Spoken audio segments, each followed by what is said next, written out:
Hmm. J'en connais qui se sont dit: ah ben voilà, nettoyage Business Boost est dead. Ça fait un concurrent en moins dans le game. Hein? Mauvaise nouvelle pour eux. Je suis toujours là. J'ai juste vécu ce que vivent les vrais entrepreneurs. J'ai dû gérer quelques soucis de santé. Rien de dramatique à raconter sur les réseaux, mais assez sérieux pour me forcer à m'arrêter. Et quand tu diriges une entreprise de nettoyage, t'arrêter n'est jamais une option facile. Mais voilà le truc. Je suis revenu plus affamé que jamais. Et cette absence, elle m'a appris des choses que je n'aurais jamais comprises en restant actif à 100%. Dans cette vidéo, je vais te partager exactement ce que ces 4 mois m'ont révélé sur la façon de gérer un vrai business de nettoyage. Pas juste une activité, un business qui fonctionne quoi qu'il arrive. Parce que si tu regardes cette vidéo, tu diriges probablement une entreprise de nettoyage ou tu veux en lancer une. Et ce que je vais te dire dans cette vidéo va te changer ta façon de voir ton business de nettoyage. Mais avant de continuer, laisse-moi faire mon introduction habituelle. Hello, hello Cleanpreneur. C'est Nettoyage Business Boost qui aide les entrepreneurs du nettoyage à démarrer et à développer leur entreprise. Je suis vraiment ravi de vous voir ici. Si vous voulez tout savoir sur les ventes, le marketing et la productivité, bienvenue. Et assurez-vous de vous abonner à la chaîne Nettoyage Business Boost. Franchement, je ne vais pas t'ennuyer avec les détails médicaux. Ce qui compte, c'est le timing. Ces 4 derniers mois, mon corps a dit stop. Vraiment stop. Pas je suis fatigué, pas je vais prendre quelques jours. Non. C'était un arrêt complet imposé par des soucis de santé qui nécessitaient que je me concentre à 100% sur le rétablissement. Et voilà le paradoxe. Quand tu diriges une entreprise de nettoyage, tu ne peux pas juste tout éteindre. Les clients, ils s'en fichent que tu sois malade. Ils attendent leur service de nettoyage. Les paiements continuent, les fournisseurs te rappellent, l'équipe de nettoyage a besoin de directives. Pendant ces 4 mois, j'aurais pu laisser mon entreprise de nettoyage s'effondrer. Honnêtement, à un moment donné, au début, j'ai cru que ça allait arriver. J'étais absent, je ne pouvais rien faire. Et pourtant, les choses ont continué. Et c'est là que l'ampoule s'est allumée. Un entrepreneur en santé gère son business. Un entrepreneur intelligent gère son business de façon qu'il fonctionne même quand lui ne peut pas. C'est exactement ce que je vais t'expliquer maintenant. Comment ces 4 mois m'ont obligé à revoir complètement ma compréhension de ce qu'est un vrai business. Voici une vérité qui peut être dure à entendre. Si ton business repose à 100% sur toi, tu n'as pas un business. Tu as un job à améliorer. C'est un job où tu es payé mieux que si tu étais employé ailleurs. Mais c'est un job quand même. Pourquoi? Parce qu'un job dépend d'une personne. Un business est indépendant du propriétaire. Pendant ces 4 mois, j'ai vu concrètement ce que ça veut dire. Il y avait les clients qui me contactaient directement pour tout. Des questions qu'ils auraient pu poser à quelqu'un d'autre. Il y avait les processus qui existaient que dans ma tête. Et il y avait aussi les décisions qui attendaient mon avis pour avancer. Donc c'est quoi le problème? Si tu es le seul qui sait comment les choses fonctionnent, le jour où tu disparais, même temporairement, c'est le chaos. Voici le test que je te propose. Pose-toi cette question brutalement. Si je ne travaille pas pendant 1 mois, combien d'argent je gagne? Si la réponse est 0 €, tu as un problème. Tu n'as pas construit un business, tu as construit une prison dorée. Dans le nettoyage, ça ressemble à quoi un business dépendant du propriétaire? C'est toi qui fais toutes les estimations clients. C'est toi qui fais tous les appels commerciaux. C'est toi qui supervises chaque intervention. C'est encore toi qui gères les plaintes des clients. Et c'est encore toi qui crée des factures. Et c'est toujours toi qui réponds à tous les messages WhatsApp. Et ça fonctionne. Oui, peut-être, mais c'est épuisant. C'est inefficace et c'est fragile comme un château de cartes. Le jour où tu dois t'accorder une semaine de vacances, c'est le chaos. Et le jour où tu es malade, c'est la panique totale. Et j'ai réalisé que ça, ce n'est pas une fatalité. C'est pas comme ça qu'on doit construire une entreprise. Mais ça s'apprend, ça se met en place et c'est juste qu'on n'en parle pas assez. Quand tu es en bonne santé et que tout va bien, tu dis oui à tout. Oh, Un client demande un service qu'on ne fait pas habituellement. Tu vas dire ouais, on va essayer. Ou alors un ami veut que tu lui fasses une faveur.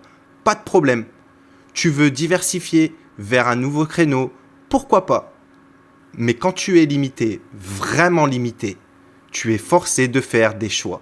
Et voilà ce qui s'est passé. J'ai dû faire un tri brutal, mais pas un tri émotionnel, un tri stratégique. Les questions que je me suis posées. Quel client me rapporte le plus d'argent avec le moins de tracas? Ces clients-là, on les chouchoute. Quel client me rapporte peu et cause des problèmes? On peut les perdre sans problème. Quel service je fais où je suis unique et non remplaçable? On développe ça. Quel service je peux déléguer complètement? On met ça en place pour la délégation. Quelle tâche administrative je fais qui me coûte du temps mais rapporte 0 €? On la coupe ou on l'automatise. Voici l'exemple des contrats vampires. Tu sais, en nettoyage, tu as souvent des contrats qui ont l'air rentables sur le papier mais qui bouffent un temps fou. Les clients qui appellent 10 fois par semaine pour rien. Les contrats avec des tarifs ridiculement bas que tu as acceptés il y a 2 ans. Les clients à l'autre bout de la ville qui te font perdre 2 heures en déplacement pour un petit nettoyage. Les clients qui demandent constamment des services en plus sans payer. Ma décision, j'ai coupé 30% de mon portefeuille client. Les contrats qui ne valaient pas le coup, c'était dehors. Le résultat, moins de clients, mais beaucoup plus de profit, moins de stress, plus de capacité pour les bons clients. Et franchement, les mauvais clients, je ne les regrette pas une seule seconde. Voilà, j'ai un conseil concret pour ton business de nettoyage. Fais une liste, j'insiste, une liste écrite de tout ce que tu fais dans ton entreprise de nettoyage. Chaque tâche, chaque client, chaque service, puis coupe tout ce qui ne sert pas ta croissance ou ta stabilité. Si tu économises 5 heures par semaine en coupant des trucs inutiles, c'est 5 heures que tu peux utiliser pour vendre, pour développer, c'est énorme. Mais bon, prioriser, c'est pas assez. Il faut aussi que ton business fonctionne sans toi. Un vrai business de nettoyage, ce n'est pas un héros seul contre le monde. Un vrai business de nettoyage est une machine. Une machine, c'est quoi? C'est quelque chose qui fonctionne de la même façon encore et encore, indépendamment de qui l'actionne. Si tu regardes une grande chaîne de nettoyage, pourquoi ça marche? Pas parce que le PDG est un génie, pas parce qu'il travaille 18 heures par jour, mais parce qu'il y a un système qui fonctionne sans lui. Quand tu entres dans une grande chaîne comme Starbucks, à New York ou à Paris, le café est identique. Pas parce que le PDG a fait le café, mais parce que le système fonctionne. Ça veut dire quoi pour ton petit business de nettoyage? Ça veut dire que tu dois progressivement remplacer tes actions par des systèmes. Au lieu de « je fais cette tâche », c'est « ce processus fait cette tâche ». Au lieu de « je prends la décision », c'est « nous avons un critère pour prendre cette décision ». Au lieu de « je suis indispensable », c'est « nous avons des gens formés qui peuvent faire ça ». Et pourquoi c'est important? Parce que ça te rend libre. Pas libre de ne rien faire, non. Libre de faire de vraies choses de valeur. Si tu es ton propre prisonnier, c'est-à-dire que tu dois être présent pour que le business marche, tu ne peux rien faire d'autre. Tu ne peux pas prendre du repos quand tu en as besoin. Te former, passer du temps avec ta famille, envisager de développer une deuxième branche. Vraiment profiter de l'argent que tu gagnes. Tu es juste en survie permanent. Et un système pour ton business de nettoyage te libère de ça. Dans le nettoyage, construire une machine qui fonctionne sans toi, c'est pas compliqué en théorie. C'est juste un peu de travail en pratique. Voici comment on le fait. Les équipes de nettoyeurs formées. C'est pas tu prends quelqu'un au hasard et tu lui dis d'aller nettoyer. C'est une formation structurée sur chaque type d'intervention. Nettoyage résidentiel, nettoyage commercial, nettoyage spécialisé. Tu dois avoir des standards clairs. On ne fait pas du bon nettoyage. On fait du nettoyage selon nos standards. Un système de feedback. Après chaque intervention, on vérifie que ça a été fait correctement. Un système d'amélioration. Les sous-traitants nettoyeurs savent qu'on peut leur donner du feedback et qu'on va les former. Ce que j'ai fait, j'ai documenté tout ce que mes meilleurs nettoyeurs faisaient. Comment ils entraient chez un client, comment ils s'organisaient, le timing qu'ils utilisaient. Puis j'ai transformé ça en une formation qu'on peut donner à n'importe qui. Résultat, je peux embaucher quelqu'un et dans 2 semaines, il produit le même résultat qu'un sous-traitant nettoyeur expérimenté. Pas exactement, mais assez proche. Des procédures claires. Une procédure, c'est pas tu fais ce que tu penses que c'est le mieux. C'est voici les produits à utiliser pour chaque surface. Voici l'ordre dans lequel tu fais les choses. Parce que l'ordre, c'est important. Tu ne peux pas faire les sols avant la poussière.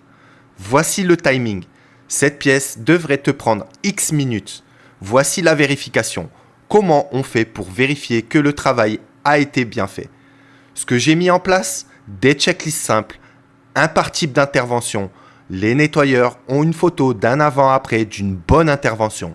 Ils savent exactement ce qu'on attend. Et le truc de dingue, ça rendait tout ça plus rapide. Parce que les nettoyeurs ne se demandaient plus « qu'est-ce que je fais ?» Ils savaient exactement quoi faire. Un point de contact pour les clients. Les clients ne contactent pas directement les nettoyeurs.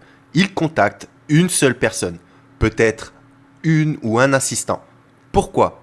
Les clients ne paniquent pas s'il y a un problème. Les messages ne se perdent plus. On peut centraliser les retours et les problèmes. On peut répondre rapidement. Ce que j'ai fait, j'ai désigné une assistante comme point de contact. Elle n'est pas moi, elle a reçu une formation sur comment gérer les appels clients, comment prendre les demandes, comment résoudre les problèmes simples. Résultat, les clients ne m'appellent presque plus. Tout passe par cette personne et elle gère 80% des trucs sans avoir besoin de me demander. Avoir un système de suivi simple. Même si tu n'es pas là, tu dois savoir quel contrat on a cette semaine, qui est assigné ou est-ce que les interventions se sont bien passées. Est-ce qu'il y a des problèmes? Pas besoin d'être sur le terrain 24 heures sur 24, 7 sur 7, juste avoir une visibilité. Ce que j'ai mis en place, un outil simple. On utilise Google Sheet ou une petite application ou bien même un cahier, peu importe. Chaque intervention est enregistrée. Date, heure, client, nettoyeur assigné, type de service. Est-ce que c'est fait? Oui, non. Paiement reçu? Oui, non. En attente. Problème, aucun mineur à traiter. Je peux vérifier ça en 15 minutes le soir en sirotant mon thé, sans être présent. Comment j'ai mis tout ça en place? J'ai commencé par le fondamental, les opérations. Ce que j'ai structuré, documenter. Pour chaque type d'intervention, j'ai créé un document avec les étapes exactes. Exemple, pour une intervention résidentielle standard, 100 mètres carrés, 7h30, arrivée, salutation client, placement des équipements. 7h40, poussière des surfaces hautes. 8h, nettoyage des vitres. 8h20, nettoyage salle de bain. 8h50, nettoyage cuisine. 9h20, sol. 9h40, vérification finale. 9h50, départ. Pas exactement à la minute, non, évidemment pas. Mais mes agents de nettoyeurs savaient ce qui devait prendre 10 minutes versus 30 minutes. Passons maintenant aux spécifications de produits. Salle de bain, produit A plus produit B, jamais mélangé avec produit C. Surface dure, produit D. Vitre, produit E. Moquette, produit F. Pourquoi ? Parce que les produits ne sont pas interchangeables. Certains laissent des traces, d'autres abîment les surfaces avec une spécification claire. Tous les nettoyeurs font la même chose, partout, tout le temps. Les systèmes de vérification. Photo avant-après. On considère. Client qui remplit un formulaire simple. Est-ce que ça a été fait correctement? Oui, non, partiellement. Un ratio, on vise moins de 1% des retours clients. Feedback direct. Si un nettoyeur a un retour, il reçoit immédiatement une formation pour ça. Le timing de productivité. Intervention standard, X heures égale Y heures au coût. Intervention complexe, plus 50% du temps, plus 30% du prix. J'ai structuré ça pour que chaque nettoyeur sache combien il doit faire par jour pour être rentable. C'est pas du micromanagement, c'est de la clarté. Si tu fais 4 interventions par jour, tu es productif. Si tu en fais 2, il y a un problème. Un business de nettoyage sans bonne communication, c'est du chaos. Et voici ce que j'ai mis en place. Un point de contact unique pour les clients. Les clients savent qu'ils appellent une personne, ton assistant. Cet assistant répond en moins de 2 heures. Objectif, elle a accès à l'historique complet du client. Elle peut résoudre 90% des problèmes sans problème. Comment j'ai configuré ça? Cet assistant reçoit une liste. Voici les 10 questions les plus fréquentes et comment y répondre. Un document, si le client dit X, tu dis Y. Une formation, on l'a briefé sur chaque client important et leurs spécificités. Un groupe et les outils pour les équipes. Les nettoyeurs se voient chaque matin 15 minutes. On couvre intervention du jour, problème de la veille, annonce. Pas de temps à perdre, 15 minutes max. Une base de données partagée, chaque intervenant voit ses interventions du jour. Les commentaires, attention, ce client aime que ce soit pointu à 9 heures. Ou cet endroit a un problème de clé, voire avec X. Un système de feedback. Après chaque journée, les nettoyeurs peuvent noter les problèmes rencontrés. Et on revoit ça le lendemain. Un business de nettoyage a besoin de comptes rendus réguliers. Nous, une fois par semaine, réunion rapide avec les gens clés de ton business. Une fois par mois, un rapport complet sur les métriques. Nombre d'interventions X, taux de satisfaction Y%, retour client Z, revenu coût. Ce qui permet de voir où on va, les problèmes émergents et de corriger rapidement. Même en étant absent, je devais pouvoir suivre. Est-ce que tout fonctionne? Ce que j'ai surveillé, les contrats, liste des contrats actifs, date de renouvellement, si un contrat est en danger de ne pas être renouvelé, les signaux appels de plainte, lenteur, les gens qui demandent un devis ailleurs, plan d'action pour chaque problème potentiel, les paiements, qui a payé, qui n'a pas payé depuis longtemps. Pendant ces 4 mois, j'ai découvert qu'on avait un client qui était en retard de 45 jours. Sans ce suivi, on l'aurait peut-être oublié et c'était des milliers d'euros oubliés. Le retour client. On a des réclamations, sont-elles justifiées? On les a résolues comment? J'ai remarqué que 60% des retours venaient d'une même équipe, sur un type d'intervention spécifique. Avec cette visibilité, on a pu les former spécifiquement sur ce point. Ensuite, la rentabilité par client. Qui est le plus rentable? Qui coûte trop cher pour le revenu qu'il génère? Les tendances, on gagne plus ou moins chaque mois. Résultat, pendant ces 4 mois, j'ai vu que j'aurais économisé 10K € en sachant que 3 clients n'étaient pas rentables. Maintenant, on a décidé que après janvier, on arrêtait ces 3 contrats. Tout ça, c'est fait simplement. Un Google Sheet, ok. Un petit logiciel spécialisé, ok aussi. Un cahier, honnêtement, moins bien, mais si ça te permet de commencer, pourquoi pas? Le point, tu dois suivre, pas pour micromanager, pour voir comment ton business va. Avant ces 4 mois, j'étais ce genre d'entrepreneur qui croit que si je le fais pas moi, ce n'est pas bien fait. C'est flatteur pour l'ego. Tu te dis, je suis indispensable, personne ne peut faire ça comme moi. Mais c'est nul pour le business. En fait, c'est pire que nul. C'est une bombe à retardement. Pourquoi? Parce que tu bloques 2 choses essentielles. 1. La croissance. Tu ne peux faire que ce qu'une personne peut faire. 2. La qualité. Tu ne peux pas vérifier que tout est bien fait, donc tu baisses tes standards. Ce que j'ai fait, j'estimais chaque contrat moi-même. J'aurais pu former quelqu'un à le faire. Je validais chaque facture moi-même, automatisable. Je supervisais chaque nettoyeur, impossible à l'échelle actuelle. Je répondais à chaque message client directement. C'est fou, non? Le résultat, j'étais tellement occupé par les petites choses que je n'avais plus de temps pour les grands trucs. Comment développer le business, comment obtenir de plus gros contrats, comment structurer vraiment. Ce qui a changé, j'ai accepté une vérité difficile. Si tu es vraiment bon à quelque chose, ton job n'est pas de le faire. Ton job est de l'enseigner à quelqu'un d'autre, puis de vérifier que ça fonctionne. Ça semble contre-intuitif, mais c'est vrai. Les meilleurs entrepreneurs ne sont pas les meilleurs exécutants. Ce sont les meilleurs à déléguer. Avant ces 4 mois, je n'avais aucun plan B. Zéro. Si je ne pouvais pas travailler, l'entreprise s'arrêtait. Point. Je n'avais pas anticipé une succession de leadership. Pas de process documenté que quelqu'un d'autre pourrait prendre. Et pas de plan B d'urgence. C'est fou, non? Comment on peut diriger une entreprise sans jamais penser « et si ça m'arrivait ?» Ce que j'aurais dû faire, identifier une personne de confiance qui pourrait prendre les décisions en mon absence. Former cette personne sur des décisions importantes. Documenter les process critiques pour qu'elle puisse continuer. Donc, avoir un plan clair en cas d'absence prolongée. Voilà ce qui se passe. Ce que j'ai découvert pendant ces 4 mois, j'avais une équipe plus capable que je ne le croyais. Une personne aurait pu gérer beaucoup plus de responsabilités. Plein de décisions n'étaient pas aussi critiques que je ne le pensais. Maintenant, je m'assure qu'il y ait toujours 2-3 personnes qui peuvent faire chaque tâche importante. Si je disparais demain, le business tourne. C'est pas aussi bien qu'avec moi, mais il tourne. La pire erreur, c'était la procrastination sur la structuration. On se dit, je ferai ça quand j'aurai plus de temps. Je vais documenter les process quand on sera plus stable. Je vais former quelqu'un quand on sera plus grand. Et puis le jour arrive. Et tu découvres que tu aurais vraiment dû le faire il y a 2 ans. La vérité absolue, le moment idéal pour structurer, c'est maintenant. Pas quand tu es plus grand, pas quand tu es moins occupé. Ça n'arrive jamais. By the way, maintenant. Pourquoi ? Parce que pendant que tu remets à plus tard, tu construis de mauvaises habitudes pour ton entreprise.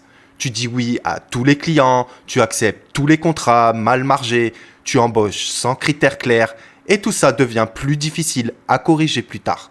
Ce que j'aurais dû faire il y a 1 an ou 2, prendre un week-end pour documenter mes top 3 process, prendre une journée par mois pendant 3 mois pour former quelqu'un sérieusement, avoir une conversation franche avec mes clients sur ce qu'on peut vraiment faire de bien. Ça aurait pris 5 jours total, 5 jours qui auraient tout changé. Au lieu de ça, j'ai traîné pendant 2 ans, ce qui m'a coûté du stress constant, un retard de 2 ans dans le développement réel de mon business. La leçon, c'est souvent pas la plus grosse action qui change ton business. C'est les petites actions répétées. La documentation d'un process par mois, ça change pas tes statistiques mensuelles. Mais sur 12 mois, c'est énorme. Comment ça va vous aider, vous qui regardez cette vidéo ? Si tu regardes cette vidéo, il y a de bonnes chances que tu sois propriétaire d'une entreprise de nettoyage ou que tu envisages de te lancer. Et je veux te poser une question brutale. Si demain, tu ne pouvais plus travailler pendant 1 mois, est-ce que ton business survit ? Sois honnête avec toi-même. Est-ce que tu gagnerais quelque chose pendant ce mois-ci ? Non, c'est un problème. Est-ce que tes clients auraient un point de contact autre que toi ? Non, c'est un problème. Est-ce que quelqu'un pourrait gérer les opérations ? Non, c'est un problème. Si tu as répondu non à au moins 2 de ces 3 questions, tu sais exactement ce que tu as à faire. Tu dois transformer ton entreprise de nettoyage de sorte qu'elle survive sans toi. Et voici la bonne nouvelle. Ce n'est pas aussi difficile que tu ne le penses. Ça prend juste de l'attention et un petit peu de travail systématique. Tu veux que je te dise par où commencer ? Ok. Semaine 1, fais une liste de tout ce que tu fais personnellement dans ton business de nettoyage. Appel client, estimation, validation des interventions, facture, embauche, gestion des plaintes, suivi des contrats. Tout. Identifie les 5 choses qui te prennent le plus de temps. Semaine 2, 3. L'enregistrement pour chaque tâche. Enregistre exactement comment tu le fais. Pas besoin d'une vidéo élaborée, un enregistrement d'écran plus ta voix qui explique 10-15 minutes par tâche. Semaine 4. La formation. Prends la personne de ton équipe qui a le plus de potentiel et fais-la regarder ton enregistrement. Puis elle essaye pendant que tu la regardes. Semaine 5. Le feedback. Elle continue toute seule. Toi, tu vérifies 1 fois par jour. Tu corriges quand c'est nécessaire. Semaine 6. La délégation. C'est fait. Tu n'as plus à faire cette tâche. Ça prend 6 semaines pour chaque tâche. Et après 6 mois, tu as transformé ces 5 tâches. Voici l'impact sur ton business maintenant. 10 à 15 heures libérées par semaine. La même productivité, mais ou voire même meilleure parce que ta personne devient experte. La capacité à vraiment diriger ton entreprise au lieu de juste exécuter. Voici un exemple concret. L'estimation et devis client. Avant, tu fais ça toi-même, 30 minutes par client. Tu fais 3 estimations de devis par semaine, ça te prend environ 1h50. Après, quelqu'un d'autre le fait à ta place, ton assistant. Tu le vérifies 1 fois par semaine, ça te prend 30 minutes. Tu économises 1 heure par semaine, soit 50 heures par an. Sur 50 heures par an, tu peux chercher 5 à 10 gros contrats, ce qui te rapporte peut-être 10 à 20 € supplémentaires par an. Pour juste avoir délégué cette tâche d'estimation de devis, c'est énorme. Je vais être clair sur quelque chose d'important. Nettoyage Business Boost, ce n'est pas juste une channel YouTube où je te motive. Je pourrais le faire avec des vidéos de motivation générique.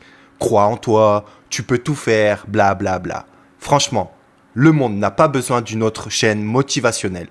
Mon objectif réel, c'est de te structurer, de t'aider à construire une entreprise de nettoyage qui est rentable, tu gagnes plus en travaillant moins, indépendante, elle fonctionne sans ta présence constante, évolutive, tu peux la vendre, tu peux la franchiser, tu peux vraiment en faire un asset, quelque chose quoi.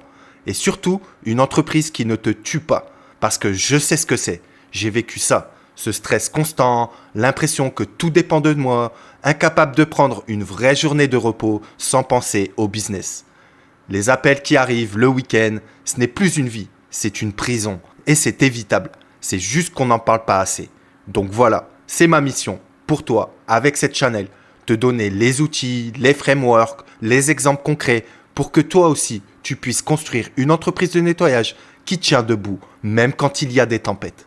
Un vrai entrepreneur ne disparaît jamais. Il revient. Ces 4 mois, j'aurais pu les voir comme une perte totale. Du temps perdu, mais non. Ça a été une accélération parce que j'ai été forcé, vraiment forcé, de revoir complètement la construction de mon business de nettoyage. De l'extraire de ma tête, de mes mains, de ma présence constante. Le résultat ? Une entreprise qui ressemble maintenant à un vrai business de nettoyage, pas juste une activité. Un système qui fonctionne. Et voilà ce que je veux pour toi. Construire une entreprise de nettoyage qui tient debout. Peu importe ce qu'il t'arrive. Maladie, burn-out, besoin de prendre une pause, envie de revendre, tout ça devient possible quand ton business n'est pas accroché à toi. Ce n'est pas un rêve, c'est possible. Et c'est le chemin sur lequel on va ensemble avec cette chaîne YouTube. Si tu veux apprendre à vraiment structurer ton entreprise de nettoyage, voilà ce que tu dois faire.